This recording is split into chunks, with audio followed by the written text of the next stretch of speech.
2017, the Public Service Commission. Before we come to order for business, I'd like to recognize our chair who is joining us by phone today. And I don't know if Commissioner Conaway is also with us today, but I'll submit my greetings and happiest of New Year's to her as well. Thank you, Mr.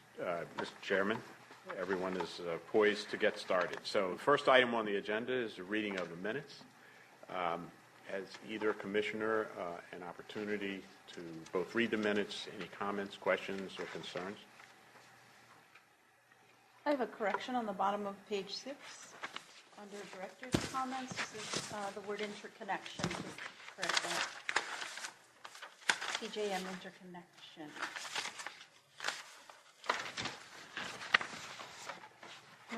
Okay. Any other comments or questions, concerns? Do I hear a motion? Move we approve the meeting minutes of December 20th. Having been moved and seconded, is there any discussion? All those in favor of adopting the minutes December 20 as edited, say aye. Aye. Any opposed? Any abstentions? The motion carries. The next item on the agenda is a consent agenda. I believe there were 2 items on the original consent agenda, but I am informed that one of those items, number 2, the matter of the application of artesian wastewater management for certificate of public convenience and necessity to provide wastewater services upgrade, docket number 16-1155, has been requested for deferral until January the 24th. Any concerns, discussions from commissioners? Mr. Willard, any other further commentary with respect to this matter? No, not at all. Okay. I'd like to get a motion to adopt the consent agenda as edited. And I second. Having been moved and second, any discussion? I will say, Mr. Gray, this is based on the attorney for Artesian telling us that they'd like to get a contract in perfect order before it comes before the commission. And that's why he asked for it to be delayed. Okay, very good. Thank you for that clarification. So this matter has been, the consent agenda, it's been moved that we adopt the consent agenda as noted and seconded. All those in favor? Aye. Any opposed? Any abstentions? Matters removed and seconded. Consent agenda is adopted as noted. Thank you. Now we move to the regular agenda, and I believe we had initially scheduled a hearing, but what I'd like is to ask Ms. Mayrek if she would inform the Commission what we should do with respect to regulation docket number 49. Thank you, Mr. Acting Chairman and Commissioners. My name is Brenda Mayrek. I'm the Deputy Attorney General assigned to represent the Public Service Commission in this docket, which is regulation docket 49. What we have today is a public hearing for the Commission to consider adoption of proposed amendments to the Commission's regulations to implement the provisions of 26 Delaware Code, Chapter 10, relating to the creation of a competitive market for retail electric supply service. These would be amendments to 26 Delaware Administrative Code, Section 3001. And if these amendments are approved by the Commission, they would become a part of the Commission's regulations. Pursuant to the Administrative Procedures Act, which is 29 Delaware Code, Section 10115, notice of the proposed amendments to the rules and regulations were published on December 1st, 2016, in the Delaware Register of Regulations. In addition, notice was published in the News Journal and the Delaware State News on November 27th, 2016. Affidavits of publication for both the News Journal and the State News have been filed in Delafile in this docket and should be considered part of the record. I would also note that written comments have been received in this docket from the Retail Energy Supply Association, RESA. and those have also been filed in Delaware and should be considered part of the record. At this time, all we have to do today is give members of the public an opportunity to comment on this docket. It's not an opportunity for the participants in the docket to make further oral argument. It's not really an opportunity for the commissioners to even ask questions of the parties. It's simply an opportunity to allow the public to comment on these proposed regulations, which have been published on December 1st. So at this time, I will ask any members of the public who have come here today to comment on the proposed regulation to step forward and share those comments with the commission. And if you do so, please identify yourself for the record. Do we have any members of the public who would like to come forward to discuss this docket and this matter at this time? Okay, thank you very much, Mr. Mayorek. I don't see any, sorry. Oh, and just seeing none, then what would happen is, according to 29 Delaware Code 10118A, the public comment period does remain open for an additional 15 days for any written comments to be filed with the commission, and then the commission will have the opportunity to deliberate and decide this matter at the February 2nd meeting. Okay. And that would conclude the proceedings. Thank you very much, Ms. Merrick. Having heard no members of the public coming forward in this session, the comment period remains open for 2 weeks. Do either of the commissioners present have any comments or questions with respect to this matter? No comments. I assume that this matter, for the purpose of today's agenda, is closed. Thank you very much. Thank you. At this point, I'd like to turn over the meeting to our director, Bob Howitt. Mr. Director, please. Good afternoon, Acting Chairman Gray and Commissioners. Just one additional item that's not posted on the Director's comments. In case you hadn't heard, PJM's Vice President of Planning just announced on Monday that because of additional comments that need consideration, the PJM staff would need a bit more time to review the artificial island options. And PJM has announced that the completion of the review and presentation to the board managers has been delayed until April 27th, or April of 2017. Just to make you aware of that.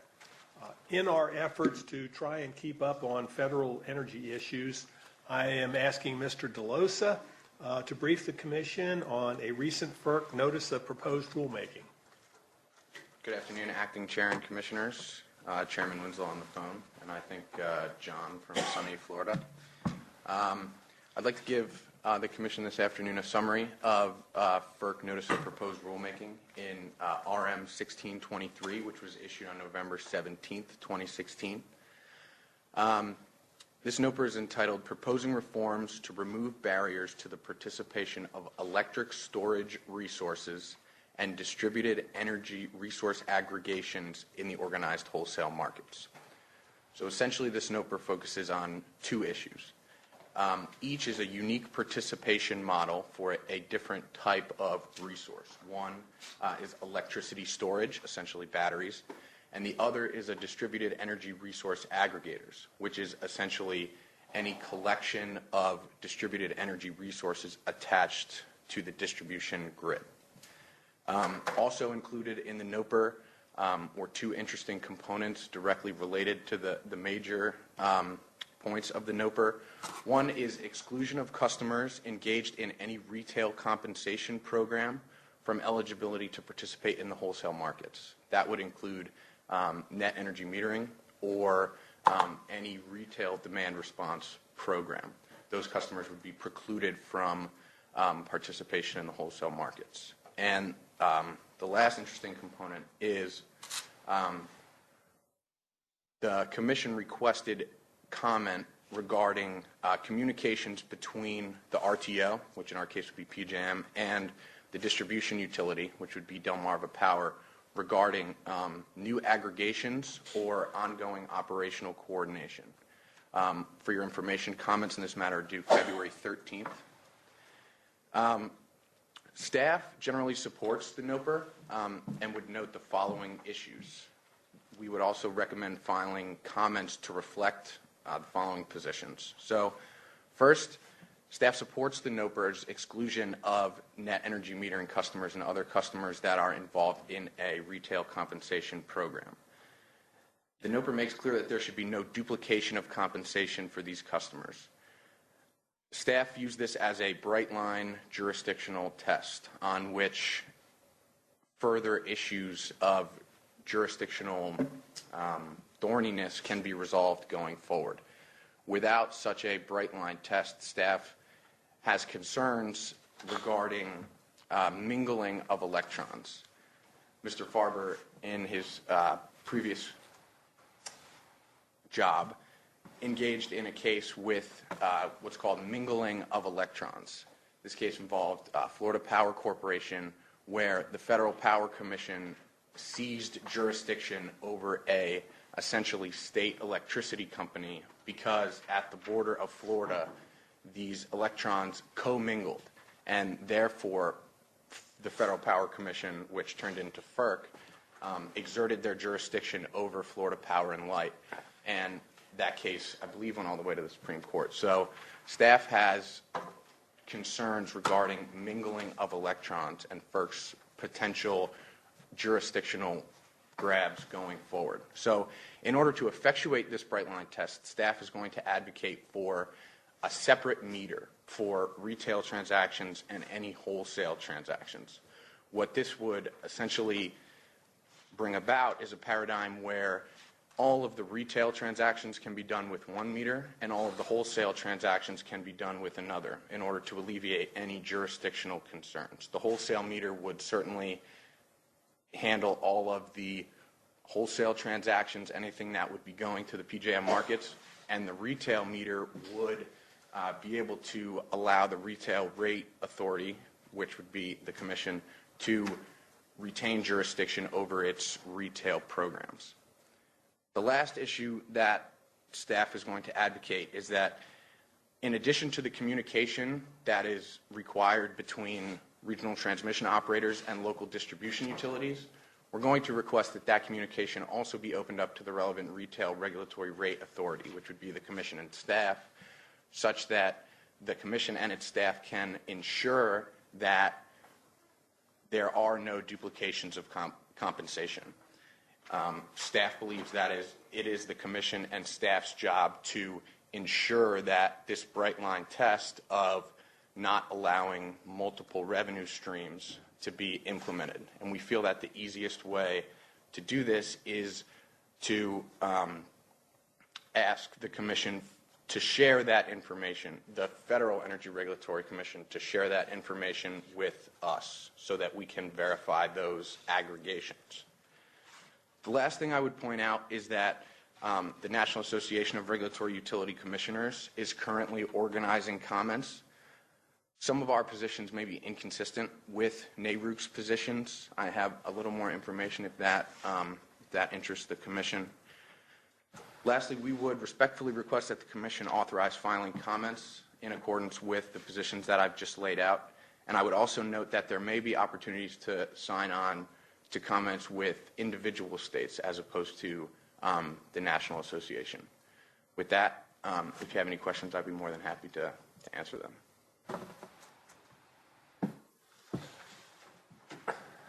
Thank you, Mr. DeLoza. When you say filing comments, are you talking about filing comments with FERC, filing comments with NARUC through their committee structure, with whom? So what we would be asking is for the authority to file comments in response to the NOPR with the FERC. Mr. Executive Director, the procedural question, is this something that the Commission should assert prior to the comments being assembled, or should we give encouragement to staff to generate the comments that we have the opportunity to review and then file? Our concern perhaps might be that there wouldn't be time, given how the comments would come together and how we would, I mean, we've been working with NARUC. Mr. Farber's been on the phone, Mr. DeLosa's been on the phone, working with NARUC, identifying issues. And the reason that we have some concern is that these issues may depart from each other, and we may have a position from a state position that says it's a little bit different than where NARUC is going on these. And we wanted to be in a position, I think Mr. DeLosa pointed to like 3 different issues that we wanted to be able to concentrate on, in particular the bright line test. The separate meter issue is probably one of the big issues, but we believe it's necessary. I would like to say to you that we could come to you with our comments and be prepared to file them and have time to be able to do that. But at this point in time, given the ongoing discussions that are still happening amongst the NARUC parties and others, we may not have the luxury of that time. So we were just basically asking the commission to at least give us their okay to file comments with respect to the major topics that Mr. DeLosa has put forth. Any other commissioners have questions or comments on this issue or this topic? That's a good information. Thank you. Yeah, thank you. So I can ask if a commissioner would present a motion to endorse the preparation of these comments and submission of these comments. So moved. I second it. Having been moved and second, the commission supports the idea of putting these comments forward. Any further conversation? All those in favor? Aye. Opposed? I also am in favor. Abstentions? Okay. Having been moved and seconded, the comments should go forward. Thank you very much for keeping an eye on this ball and moving it forward and keeping the commission informed. Mr. Director. Thank you, Acting Chairman Gray. Appreciate that. I wish at times we could come to you with more definitive positions, but it just, from a timing perspective, it sometimes just doesn't work. And rather than commit to something that we can't possibly do, it's easier to be able to take a broader viewpoint. And I appreciate the Commission's flexibility with respect to that. One request would be when these comments are prepared and submitted, it would be useful for me, because we do participate with NARUC, to have copies of them. And if you could point out where we are diverging from NARUC's positioning, it would help us articulate our position from the state's point of view with respect to where NARUC is otherwise wanting to go. And as part of our charge from a prior commission meeting, we will always come back to you with the final comments that we have. And it's a good point to be made that we should highlight where we're different than other parties, in particular with NARUC. So thank you for that. Lastly, I guess on Wednesday, January the 18th, the commission will hold a public hearing on Suez Water, Delaware, their requested rate increase. It will be held on the 3rd floor conference room of the Carville State Office Building in Wilmington, Delaware, beginning at 10 a.m. And our next commission meeting is scheduled for Tuesday, January the 24th, here in Dover, starting at 1 p.m. Thank you, Acting Chair Gray. Thank you, Mr. Executive Director. That's concluding our agenda for today. Do any commissioners or members of the public have comments at this time before the commission? Seeing no one come forward with comments, I hereby adjourn the meeting. Thank you.